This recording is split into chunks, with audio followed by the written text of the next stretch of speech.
Rib cage and pelvic position for hanging. The reason that we are going over this is because it is important to remember that when we are rehabbing our core postpartum, looking to gain more strength or tension in our core, as well as dealing with any sort of pelvic floor symptoms, this can be a really important thing that we need to consider, especially as climbers. So we've already been over the stacked position, but there are some special considerations to remember when we are looking for a stacked position while hanging. And hanging, this can refer to pull-ups, this can refer to hangboarding work, it can refer to any sort of hanging core work, basically anything where we're hanging from our arms and our feet are not touching the ground. Now, to be clear, this does not apply to when you are climbing on the wall. When we are climbing on the wall, we do not worry about a stacked position.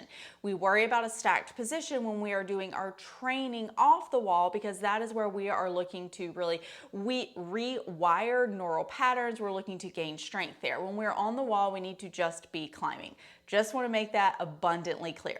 All right, so I'm gonna use the jugs on my hangboard. You can do this on a pull-up bar, wherever. All right, what we wanna remember when we're looking for this stacked position while we are hanging is that many times when we go to hang, we will have a tendency to put our feet behind our hips. And you can see if my feet are behind my hips, then my pelvis is going to be in this position right here. So it's going to be dumping forward a little bit more. And while there is nothing inherently wrong with that, again, when we are looking to make sure that we're being a little more protective of our pelvic floor, if we're experiencing symptoms such as prolapse or incontinence, or if we are in the earlier stages of postpartum, this is not optimal for the changes and resiliency that we are trying to create. So when you're here, what you want to think about doing is bringing your feet a little more forward of your hips. I always like to think about having my heels about 3 or 4 inches in front of my hips. When I have my heels about 3 or 4 inches in front of my hips, that usually does it for me pretty nicely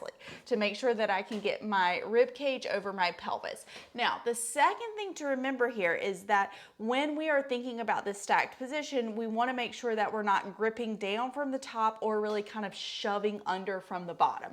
Gripping down from the top is going to look like this, where you're really kind of trying to find tension, so you grip way down with those upper abs.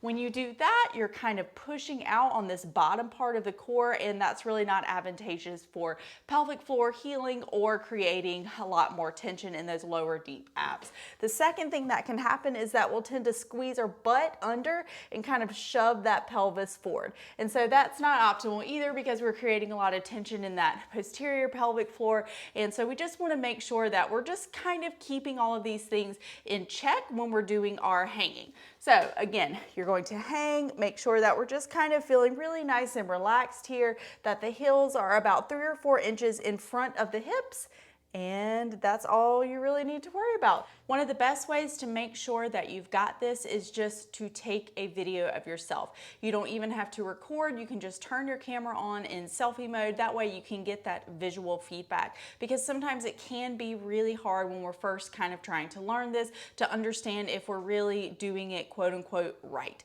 There is no perfect stacked position. There's just the way that works the best for your body and the way in which you feel most supported. So keeping all of that in mind, just take a quick video of yourself. Look for the rib cage over the pelvis. We don't want the pelvis shoved forward. We don't want the rib cage gripping down, and making sure that there's just like a really nice vertical line from your armpit to your hip bone. All right, that's all for now.